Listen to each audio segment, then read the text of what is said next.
వచ్చే నెల నుంచి అమలు కానున్న జీఎస్టీ వల్ల నిర్మాణ వ్యయం, స్థలాల రేట్లు తగ్గుతాయని అన్నారు కేంద్ర మంత్రి వెంకయ్యనాయుడు. ప్రతి ఒక్కరికి ఇల్లు అనే నినాదంతో కేంద్రం పనిచేస్తోందని ఆయన వివరించారు. ఏపీకి కేంద్రం 193,147 ఇళ్లను మంజూరు చేసిందని చెప్పారు. Housing sector is going to get further boom with regard to the GST in the coming days. The price of land is going to come down. The price of housing units also is going to come down. And the dream of the common people that they want to have their own house will become a reality. పేదవాడికి లభించని అభివృద్ధి నిరర్ధకమని ప్రధానమంత్రి గారు చాలా స్పష్టంగా చెప్తూ ఉంటారు.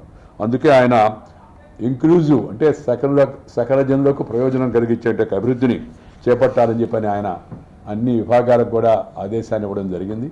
అభివృద్ధిలో నేను కూడా భాగస్వామిని, ఈ దేశం ముందుకు వెళుతుంటే నాకు కూడా లాభం కలిగిందనే భావం కలగాలంటే కనీసం వారికి కావాల్సిందంటే కూడు, గుడ్డ, నీడ ముఖ్యమైనది. ఇళ్ళు ఉంటే మిగతా వాటిని సమకూర్చుకోవచ్చు. అందుకని దాన్ని దృష్టిలో పెట్టుకుని ప్రధానమంత్రి గారు ఈ ప్రధానమంత్రి ఆవాస్ యోజనకు చాలా పెద్ద ఎత్తున మరి ఇవాళ నిధులు సమకూర్చాలని చెప్పడం జరిగింది.